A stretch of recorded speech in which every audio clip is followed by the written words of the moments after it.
Jadi kita ini atau kalian ini nanti kan akan berprofesi di perkeretaapian ya. Sementara sekarang kereta api sudah menuju kecepatan tinggi ya, KCC ya. Sehingga apa namanya, untuk mengoperasikan satu kereta api, apalagi kereta api kecepatan tinggi, itu butuh kedisiplinan ya, keakuratan ya. Karena hitungannya udah mili ya, milimeter. Kita tahu lebar sebelum berapa? 0,67. Plus minusnya? 1%. Plus 1 min 1 ya, salah ya. 1 mili deh. Artinya sebenarnya hitungannya sudah mili. Kalau lebih dari itu ya anjlok keretanya. Itu aja untuk kecepatan yang di bawah 100. Ya. Sehingga untuk mengoperasikan kereta api cepat tentunya kedisiplinan itu mutlak diperlukan ya. Kemudian mengingat dari pengalaman kita kuliah semester 1 sampai 3 kemarin ya. Ini bukan hanya masukan dari dosen ya, tapi juga ada masukan dari mahasiswa juga. Kedisiplinan kita masih kurang ya. Akui enggak? Kedisiplinan kita masih kurang ya. Jadi untuk ini, untuk ke depan ini semester 4 ya, saya akan mengeterapkan ini apa namanya, supaya kita bisa berlatih disiplin ya. Yang pertama terkait dengan kehadiran ya. Jadi kehadiran itu nanti akan secara langsung saya akan absen di sini ya, tiap saya kuliah ya. Bapak mengorbankan waktu sebentar, tapi saya akan cek di sini ya, untuk di absen.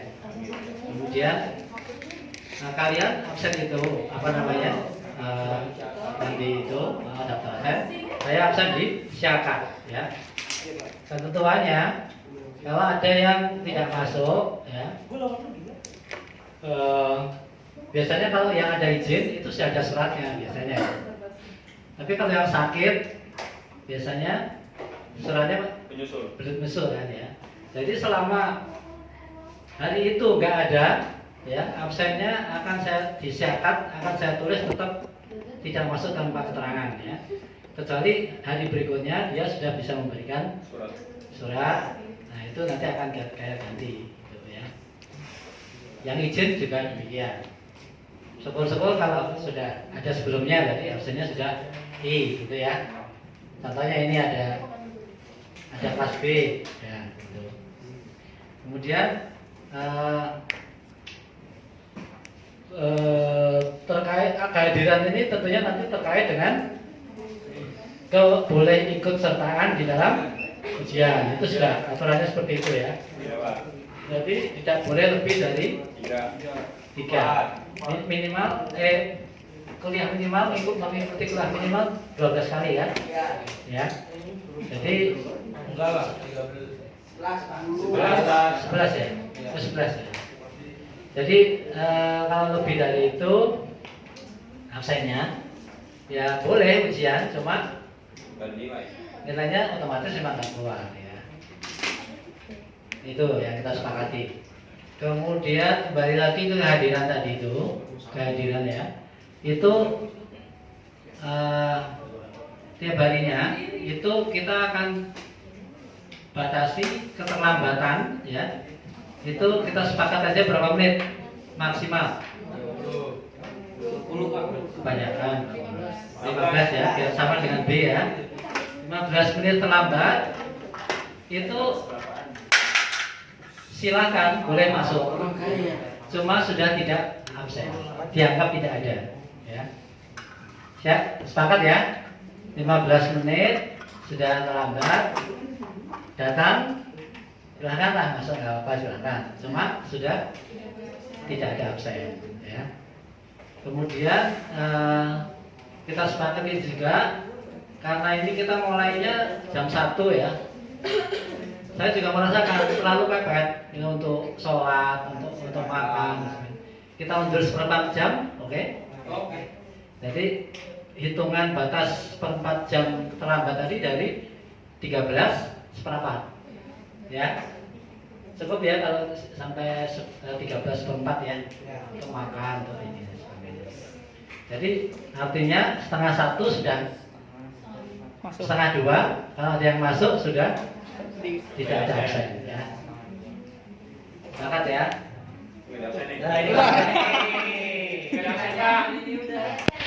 Nah ini akan baru diketahui hari ini.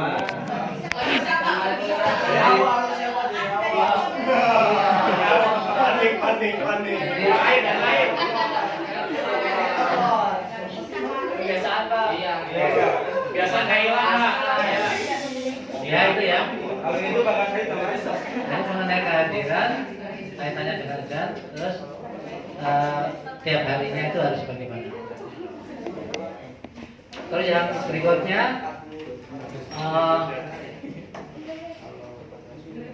semester sebelumnya ya, materi saya perhatikan, materi saya itu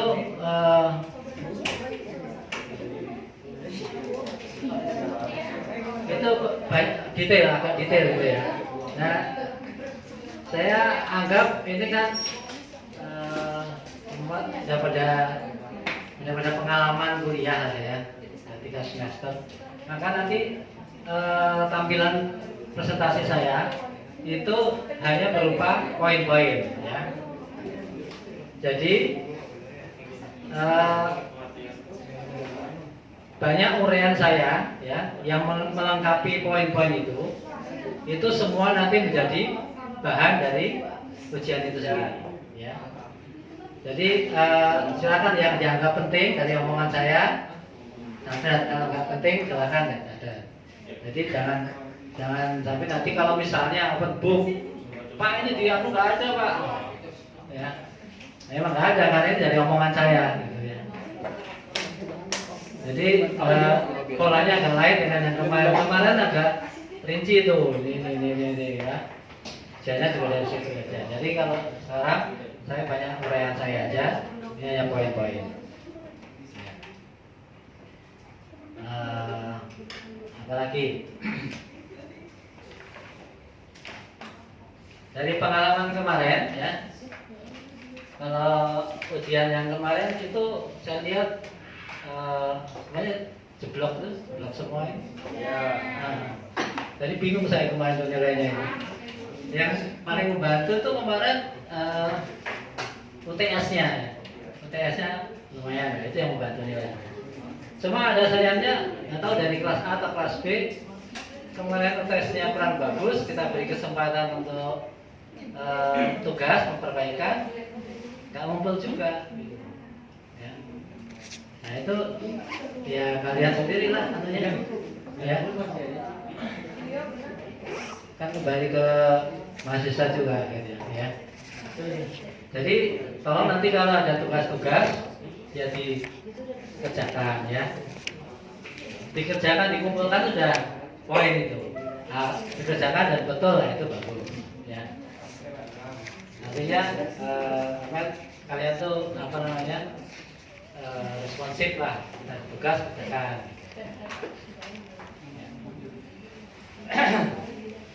Sebelumnya ada pertanyaan mengenai ini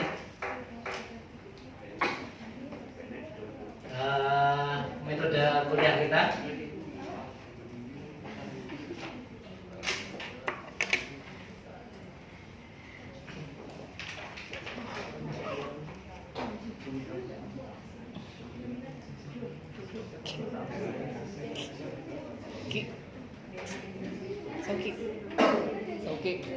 Okay.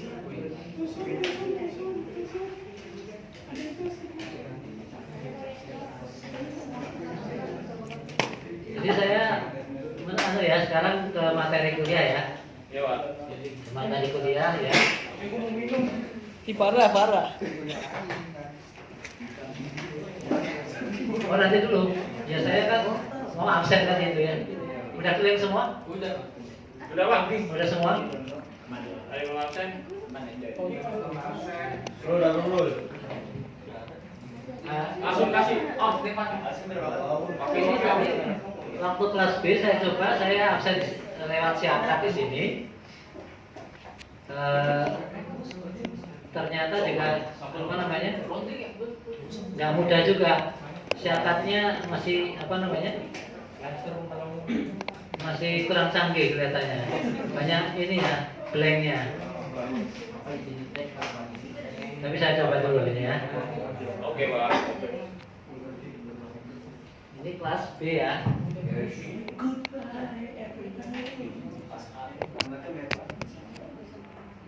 Kelas A atau kelas B?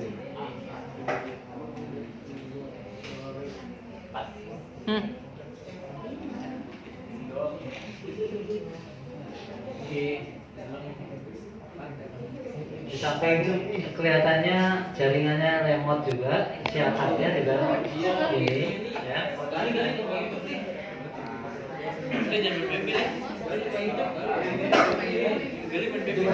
Dong, dekat-dekatan.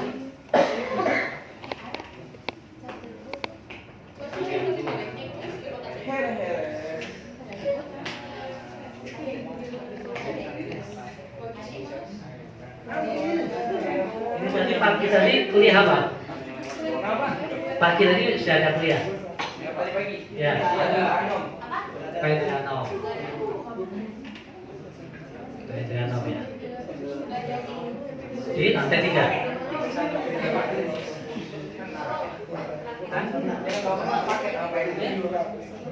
Sekarang saya di 2 ini. Oh ya, sama.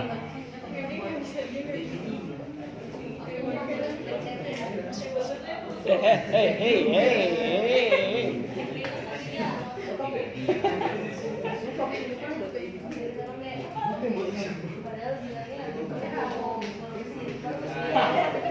Enggak.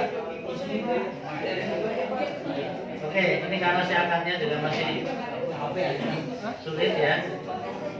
Dari sini aja ya. Ya, Pak. Ajeng ada Ajeng. Lagi absen. Elham, Saifullah, Afifah, ya. Sirot, Hadir, Pak. Dede, Saya Pak. ini saya. Kemudian Bagas,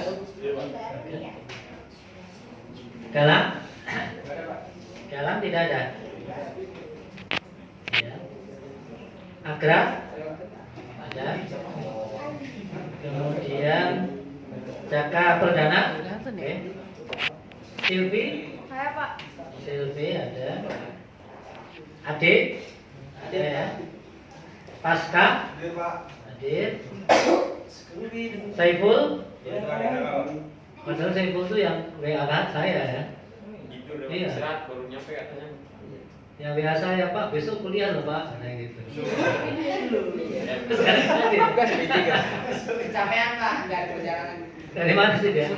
Jogja, Pak. Subang. Pak Jogja. Oh, Jogja. Ya tapi yang WA saya dia, Iya.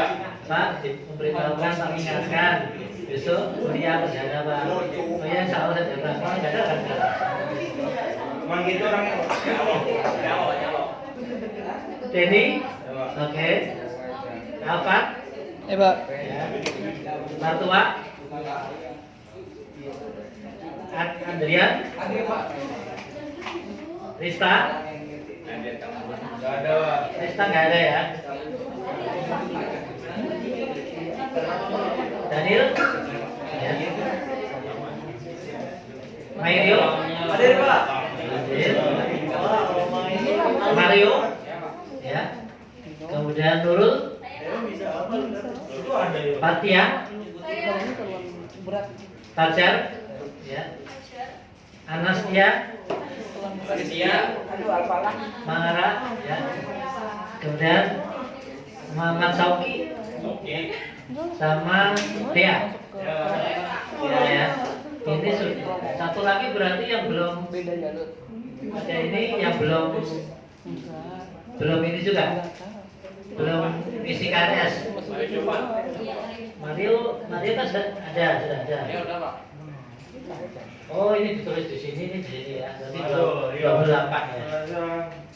Oke. Yuk, Pak. Baik.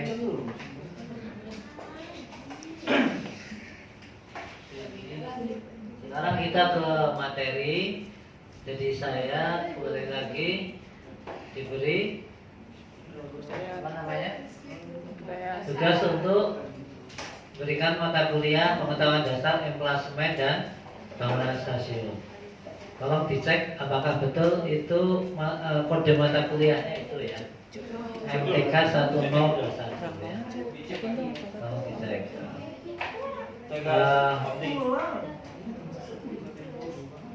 Jadi kita kemarin juga sebenarnya sudah sempat ya ke waktu ke Bogor, waktu ke mana? Cigombong ya, kita ada tahu apa itu stasiun. Itu memberikan contoh stasiun besar dan stasiun kecil ya. Stasiun Bogor dan stasiun Cigombong.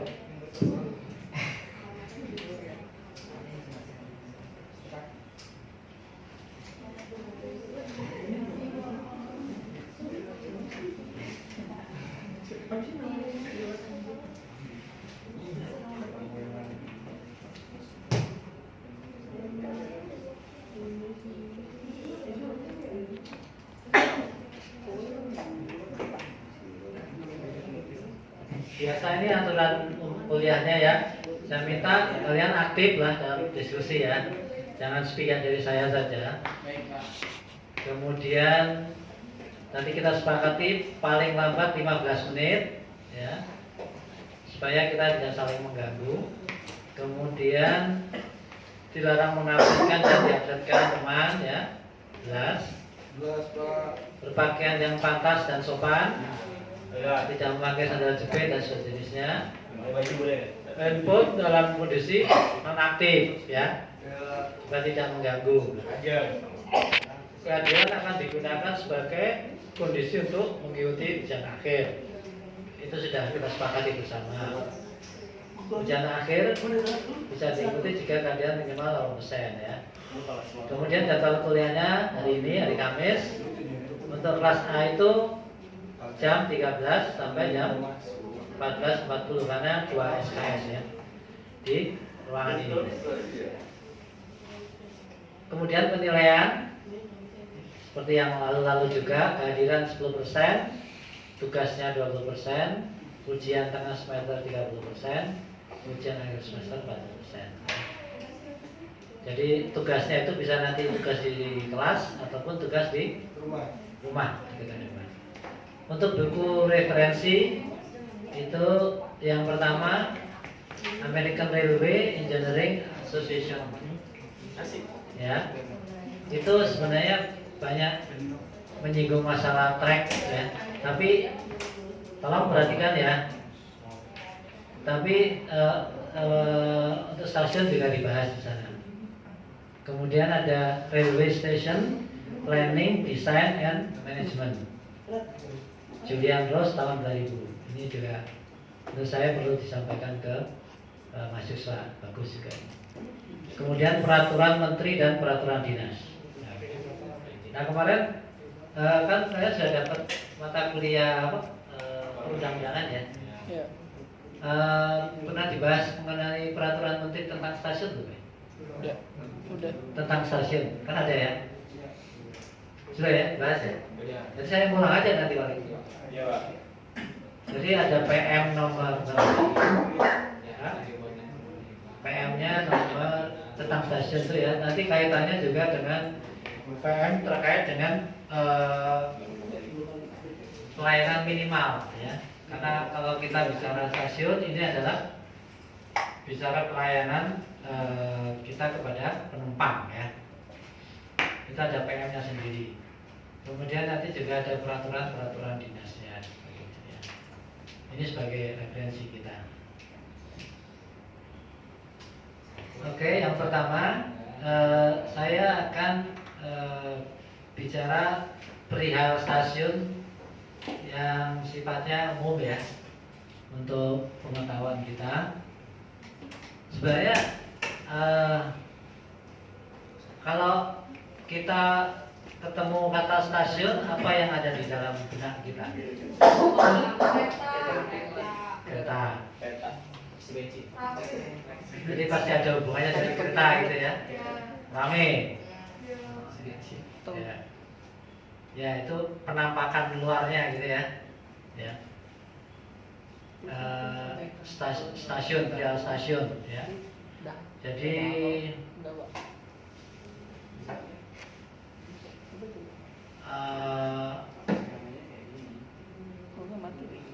stasiun dalam hal ini yang apa namanya, terkait dengan kita ini adalah stasiun kereta api ya, kan juga ada stasiun pompa bensin juga lah ya. Tapi dalam hal ini adalah stasiun kereta api ya. Yang pertama kita bicara dulu tentang life cycle-nya stasiun ya, daur hidupnya stasiun. Ternyata ada juga ya daur hidupnya stasiun.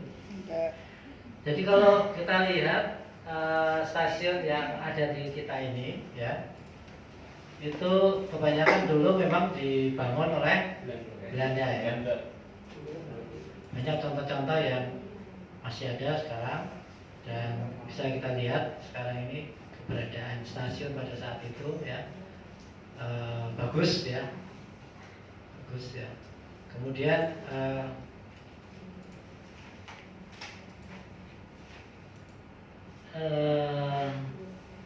sebenarnya stasiun itu adalah kalau kita lihat dari sisi aset ya, ini dia itu adalah aset permanen ya, aset permanen yang sudah bertahan sangat lama ya, yang sudah bertahan sangat lama, dan dia berkembang serta bermetamorfosa ya. Bermetamorfosa itu apa ya? Berubah ya, berubah sesuai dengan zaman ya. Dan sebagai contoh jelas ya, kita sekarang akan melihat misalnya di stasiun Jatinegara ini yang dekat dengan kita ya. Dulu seperti itu kan, seperti yang di depan itu ya. Waktu itu dibangun seperti itu ya. Kemudian dengan adanya perkembangan zaman ya, itu berkembang. Sekarang kalau kita lihat pembangunan di belakangnya itu sudah merubah sama sekali stasiun Jatinegara pada saat awalnya ya. Untungnya saja desainnya itu masih menyisakan bagian depan ya, karena memang bagian yang itu yang dilindungi oleh cagar budaya, sehingga kelak anak cucu kita itu masih bisa melihat, oh ini apa namanya, stasiun Jatinegara pada saat awal itu ternyata seperti ini depannya itu. Nah yang di belakang ini sudah mengikuti perkembangan zaman ya. Dia berkembang akibat tuntutan zaman ya. Karena kalau stasiun Jatinegara dipertahankan seperti apa adanya pada saat sama waktu dibangun, itu tidak akan menampung fungsi ya dari perkembangan itu sendiri gitu. Baik perkembangan kereta apinya, perkembangan penumpangnya, perkembangan lingkungan sekitarnya dan sebagainya ya. Nah yang sudah tidak jelas penampakan yang dulu itu stasiun Gambir. Ya. Gambir itu dulu bagus tuh. Ya. Iya di bawah dulu kan. Bagus itu dulu stasiunnya. Ya. Tapi setelah dibangun habis, nggak ada sisanya lagi. Dan itu akibat perkembangan zaman juga. Tapi kita sudah tidak bisa melihat seperti apa dulu, apa namanya aslinya ya. Tinggal di fotonya aja paling gitu ya. Itu salah satu contoh kehidupan stasiun ya. Life cycle-nya stasiun, daur hidupnya stasiun. Dari mulai yang lama, kemudian akibat tuntutan zaman dia berkembang dan sebagainya. Suatu saat mungkin ada perkembangan lagi ya. Entah seperti apa kedepannya kita belum tahu ya. Tetapi seakan-akan dia itu hidup juga berkembang dengan apa namanya zaman, tuntutan zaman. Kemudian kok di sini masih di sini. Karena stasiun ini adalah satu bangunan ya, stasiun bangunan. Kita juga ingin tahu sifat dasar dari bangunan itu sendiri ya. Apa sih sebenarnya bisa sifat dasar dari bangunan ya. Jadi ada di sini ditulis dalam bahasa Inggris, kalau kita membangun satu bangunan ya, kalau kita membangun suatu bangunan,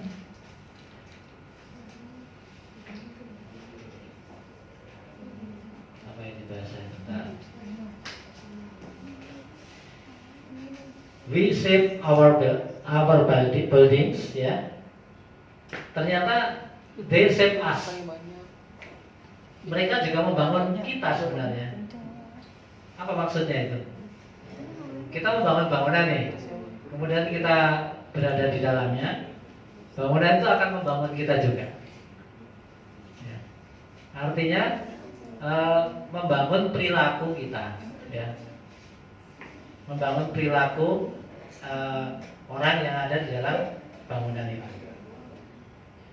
Jadi contohnya misalnya kalau kita di stasiun, perilakunya akan sama nggak dengan waktu kita di mall? Beda ya. Perilakunya beda lagi dengan di ruang kelas ini kan gitu ya.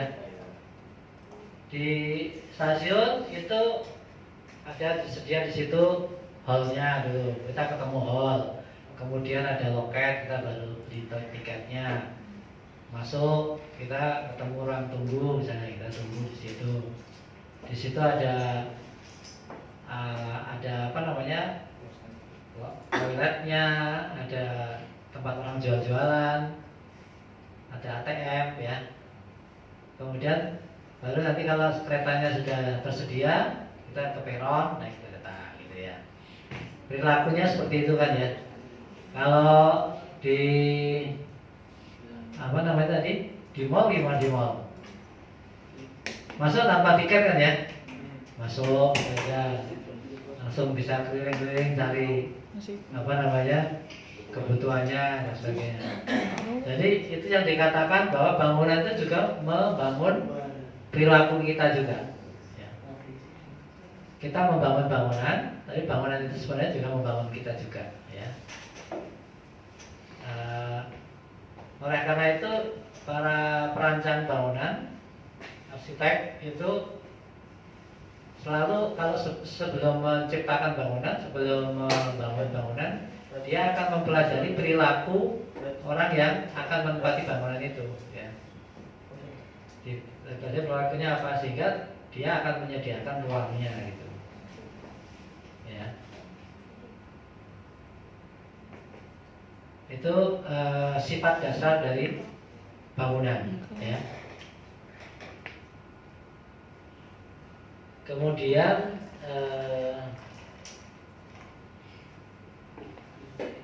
ini saya ambilkan dari buku ini ya, saya coba cuplikan dari buku ini.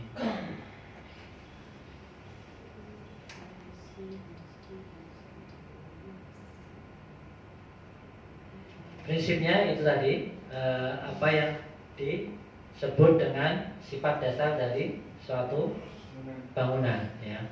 Kemudian tipe-tipe bangunan itu ada bangunan komersial, ya, kemudian ada bangunan domestik dan bangunan institusi. Pertanyaannya, di manakah posisi stasiun kita ini ya? Di bangunan apa dia? Komersial. Bangunan Komersial. komersial. Ya, itu kalau yang kita lihat pada saat ini ya, bisa ya seperti itu. Tapi pada saat awalnya, pada saat kita kalau lihat bangunan-bangunan dulu kala itu waktu dibangun Belanda itu mungkin waktu itu nggak terpikir ada komersial itu ya. Jadi lebih ke bangunan yang sifatnya apa namanya dibangun oleh negara ya. Jadi masuk bangunan yang institusi tadi itu, ya. Dia di situ apa posisinya pada saat awal. Tapi dengan perkembangan zaman dia juga bisa sekarang jadi bangunan komersial, ya. Kemudian